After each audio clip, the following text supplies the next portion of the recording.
ꯑꯩꯈꯣꯏꯒꯤ ꯄꯥꯏꯟꯋꯨꯠ ꯒꯥꯔꯗꯦꯟꯁꯤꯒꯤ ꯉꯁꯥꯏꯒꯤ ꯆꯤꯡꯗꯨꯝ ꯃꯊꯛ ꯁꯤꯗ ꯂꯩꯔꯝꯃꯤꯁꯦ ꯑꯗꯨꯛꯀꯤ ꯃꯇꯤꯛ ꯐꯖꯩ ꯍꯥꯏꯇꯥꯔꯦ ꯇꯣ ꯃꯈꯥꯗ ꯅꯠꯇꯦꯀꯣ ꯐꯖꯔꯝꯃꯤꯁꯦ ꯃꯊꯛꯁꯤꯗꯁꯨ ꯑꯗꯨꯛꯀꯤ ꯃꯇꯤꯛ ꯐꯖꯕ ꯃꯌꯥꯝ ꯄꯣꯊꯥꯐꯝ ꯑꯗꯒꯤ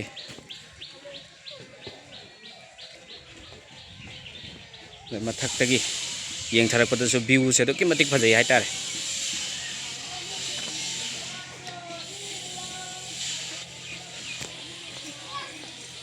ꯑꯗꯨꯛꯀꯤ ꯃꯇꯤꯛ ꯐꯖꯩꯀꯣ ꯃꯌꯥꯝ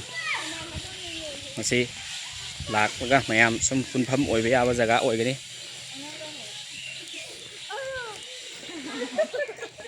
ꯑꯩꯈꯣꯏ ꯁꯥꯔ ꯆꯤꯇꯔꯟꯖꯟ ꯀꯩꯒꯤꯅꯣ ꯆꯤꯡ ꯀꯥ ꯉꯝꯗ꯭ꯔꯕꯣ ꯔꯥꯎꯟꯁꯦ ꯑꯗꯨꯝ ꯐꯖꯩ ꯍꯥꯏꯇꯥꯔꯦ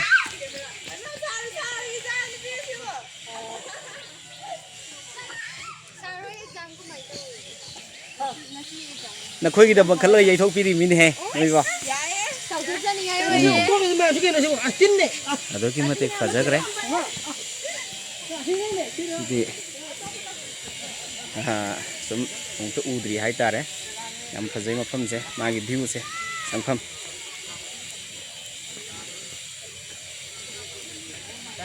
ꯑꯥꯎ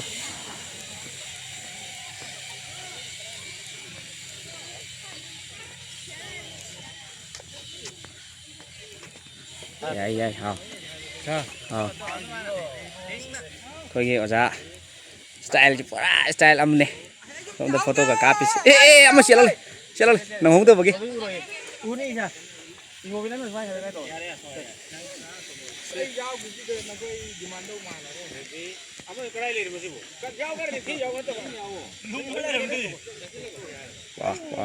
ꯋꯥ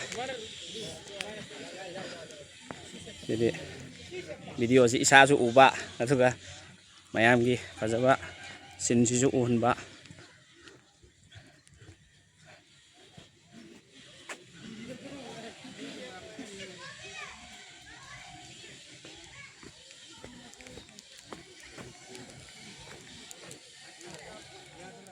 ꯊꯩꯅꯦ ꯂꯥꯛꯑꯣ ꯌꯥꯅꯤꯅꯦ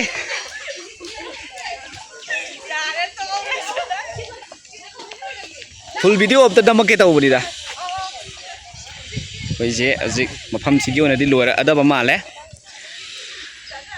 ꯃꯐꯝꯁꯤꯒꯤ ꯑꯣꯏꯅꯗꯤ ꯂꯣꯏꯔꯛꯑꯅꯤ ꯑꯗꯣ ꯑꯩꯈꯣꯏ ꯊꯣꯛꯂꯛꯅꯔꯛꯑꯦ ꯑꯉꯥꯡꯁꯤꯡ ꯑꯣꯖꯥꯁꯤꯡ ꯂꯣꯏꯅ ꯉꯁꯥꯏꯒꯤ ꯂꯥꯏꯐꯇ ꯌꯥꯎꯈꯤꯕꯗꯣ ꯑꯃꯨꯛ ꯍꯟꯖꯔꯛꯀꯦ ꯑꯩꯈꯣꯏ ꯃꯤꯁ ꯈꯣꯏꯁꯤꯡ ꯂꯥꯛꯄꯁꯤ ꯃꯤꯁ ꯈꯣꯏ ꯌꯥꯎꯍꯜꯂꯒ ꯍꯥꯏꯇꯥꯔꯦ ꯃꯤꯁ ꯈꯣꯏ ꯃꯌꯥꯝ ꯍꯥꯏ ꯇꯧꯔꯕꯣ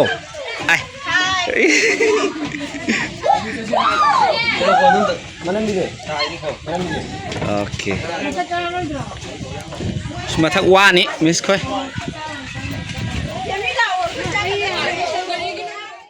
ꯃꯐꯝꯁꯤꯒꯤ ꯑꯣꯏꯅꯗꯤ ꯑꯩꯈꯣꯏ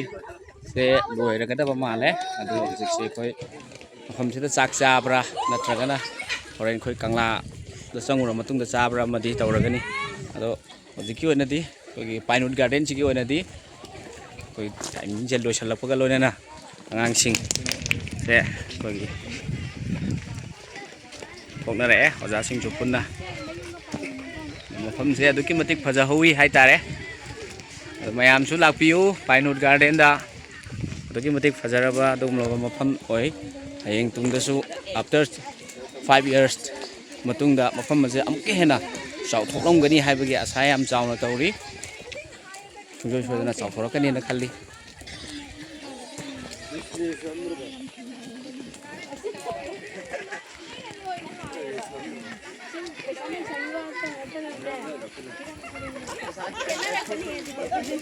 ꯅꯨꯡꯉꯥꯏꯅꯒ ꯐꯝꯃꯒ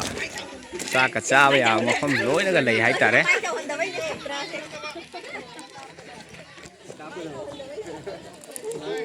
ꯍꯥꯏ ꯑꯥꯎ ꯑꯩꯈꯣꯏ ꯁꯤꯒꯤ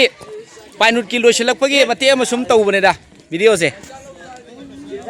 ꯆꯥꯛꯁꯤ ꯁꯤꯗ ꯆꯥꯔꯅꯤ ꯍꯥꯏꯕ꯭ꯔꯣ ꯑꯗꯨꯗꯤ ꯑꯩꯈꯣꯏꯗꯤ ꯆꯥꯛ ꯊꯤꯔꯨꯈꯤꯒꯦ ꯑꯩꯈꯣꯏꯗꯤ ꯌꯨꯝꯗ ꯆꯥꯛ ꯄꯨꯔꯛꯍꯧꯗ꯭ꯔꯕꯅꯤꯅꯀꯣ ꯑꯣꯀꯦ ꯁꯤꯅ ꯑꯩꯈꯣꯏ ꯆꯥꯛ ꯆꯥꯅꯕ ꯃꯇꯥꯡꯅꯤ ꯑꯩꯈꯣꯏ mai mai khoi group mafam sida loina chare khoi je loina basu yaure adum chari ba kambu su yauri omda sina khwai yam male chari khoi aja ahum mari de yaure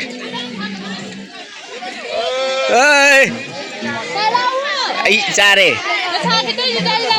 ko si video na makhi ke ado charo sin mi khwai yam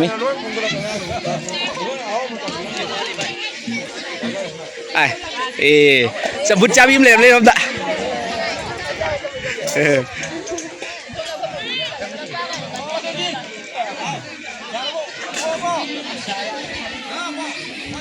chào video năm men này cai đi ma lên này chào cả năm tụi mình chào cả năm tụi này bạn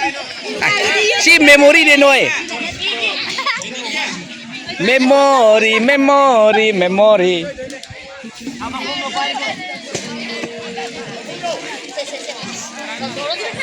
masigi nungai basisu mathel amani isom jadi isai wo kari wo yam nungai na monda nungai na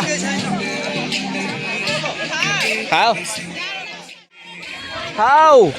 laki jak sao lau ba ibe chage mà chúng ta chặt ra cái cô show the video of the dam kìa sting lo thank you ngang na grip ampir le to haji yen matum pirak tawa li haji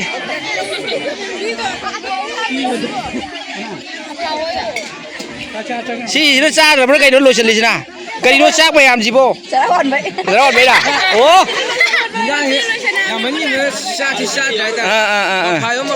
xin là khơi miss khơi cái group đi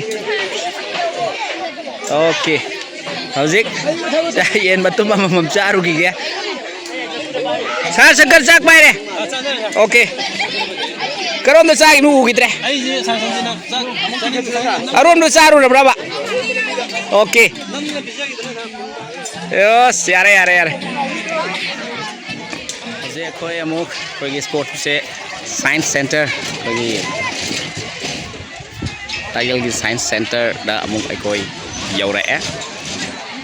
hari mafam asida khoi gi makal makha kaya gi science ki ba kolom kaya khoi inare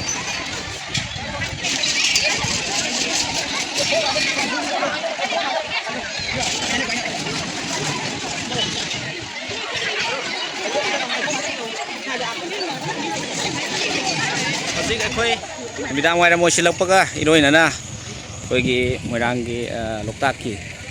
khoi gi path loktak path ta mayam pun mana I tongnari ba dugum mafam da ai su ngak tang I si tongge na chachari adu tong be ai tong de be angang sing leram dra ga tong phang oi doi ni adu ba yeng age mayam sat sing lei tabra ai tang tong ni lak jabani ai khoi gi sa ga sem ta u re ai ta oke matik fajarba adu laba saktam baduni uri base midang wairam gi amna nungai ba dum ba tuang je đâu quay mi hum mari tuang đâu đấy cái nọ tuang je tu đi ya cái tuang nín dài mà kadang tuang je đi ba tuang mana mà này hum mari này rồi sang ma này rồi sang ma đi tôi lấy tận lối nó tuồng cái lên này khơi nó cái tàu gì người ta